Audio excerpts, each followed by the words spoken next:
Bobby, you obviously caused a lot of turnovers in that game last time you played Philadelphia. Something that you saw that they were susceptible to, or just kind of had everything going in the right direction that day? We just was making plays. I think that day we were able to create a lot of turnovers that day. Obviously, they're watching the film too, and they understand what we were able to do.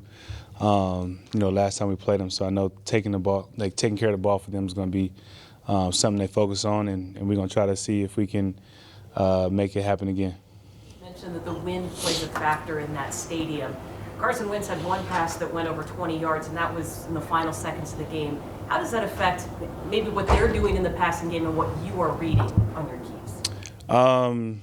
Honestly, the wind don't really affect my game. I just see a body and try to go hit it. As far as like the pass concepts and things of that nature, you can tell I'm not a quarterback, so I don't know how they, throwing the ball, but at the end of the day, they know how to get the balls to the guys no matter what the conditions is, whether it's raining, windy, whatever. You can't really prepare for it to be that factor. Their job is to get the ball to the open receivers, open tight ends, open running backs. The only thing that I can think of to maybe kind of help them is maybe do a little bit more screens, do a little bit more jailbreak screens to receivers, quick passes or something like that. But at the end of the day, it's win or go home. So I'm pretty sure they're gonna figure out a way to get the ball to their receivers. KJ talked about those screens after the last time, and he was noting how well the defense was reading them. Why was that? Is that just film study? Yeah, I think it's just film study. I think he just did a really good job of just understanding what moments they like to run the screens, or just being able to read the screens and being conscious of the backs and the tight ends when they come out. I just think we did a good job of really studying that week.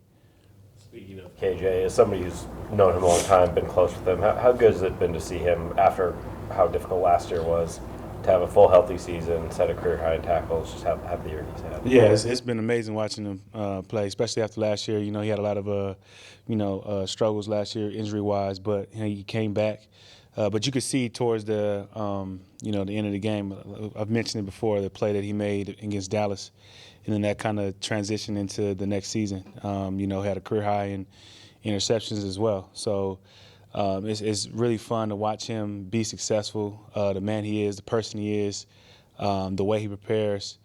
I wasn't surprised by it. I was very, very happy for him. What was Quandre given your defense before he hurt his ankle? He's just a sideline to sideline safety. Definitely a great tackler. Understands how to, get certain angles on guys, come down and hit. And then he's really vocal, a leader, out there, wants to communicate with guys. He's been in the game for a long time, and as you get older, you speak more, and, having that experience, definitely helped us. Were you surprised at all at just how quickly he was able to jump up to full speed in your defense after coming over, and the way he was able to fit in and play from that point forward? No, I wasn't surprised. I'd known him before he got here, so I knew how smart of a player he was, how great he was going to fit in the locker room. It was just a matter of him, doing it. But the moment he got here, he picked up the defense really quick, started making checks really fast, understanding what checks we were making pretty fast. And, he's a really smart, intelligent dude, knows how to play the game of football at a high level. You guys started on the road last year in the playoffs in Dallas. What did you learn from that experience about how the young guys were handling the pressure of the playoffs on the road? I think last year kind of was last year. I think they were able to kind of gain a little bit of experience of, what the playoffs is like. Like, it's not, the only thing different is maybe more media attention. But outside of that, it's just, the regular game that you play. And especially this year, we've been a really good road team. So we expect to kind of keep that going into the playoffs, because it's just, the magnitude of the games might be a little bit different, but they're still the same games, and, you're still trying to win. And so, hopefully we're using the experience from last year, the experience from playing on the road this year, and bringing it into the playoffs. Why do you think you have been so good on the road this year? I don't know. It's been maybe some small locker rooms that make us be close. I don't know. We just, been able to come together on the road. I've always thought it was a very fun environment when, it's just your group. in the stadium that wants you to win and everybody else is rooting against you. And when you're able to quiet 70,000 people, however many thousand people, that's a pretty fun experience. Pete Carroll commonly talks about the game is 60 minutes and you can't win until the fourth quarter and all that, but especially given what happened in Week 17, just starting slow. I mean, is there more of an urgency to make sure you're going from the jump in addition to that as well in the playoffs?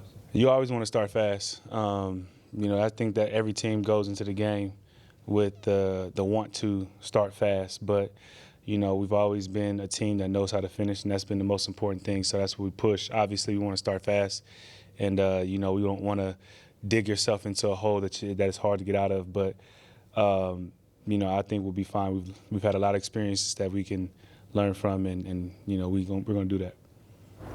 You led the league in tackles. Again, just your thoughts on that accomplishment and your consistency. It's pretty cool, to lead the league in tackles. Obviously, D-line, keeping me clean. Coaches, drawing up a great game plan and, my legs for running. But it's pretty cool. You see the guys that done it before, like Ray Lewis and all those guys, and so it's a cool accomplishment that you kind of think of when the season's over. Do you set that as a goal each year? Yeah, I always try to see if I can get more tackles than I had the previous year. So 168 has been pretty tough to get. How important is it to keep the game simple to be a good tackle? You always talk about you have the keys, the leads, and just executing. How important is that in your consistency, not to get bogged up in all the plays that are going, players running in front of you? Just I think to me, it's always been extremely important because you have so many amazing offensive coordinators in this league that come up with all these different motions and tendencies and things that you can, get distracted by with your eyes. But at the end of the day, the football game is really as simple as you finding the ball and you tackling it. And so that's kind of how I try to simplify the game. You try to, learn as much of the tendencies as you possibly can to have them in your memory bank. But at the end of the day, it's in the same game.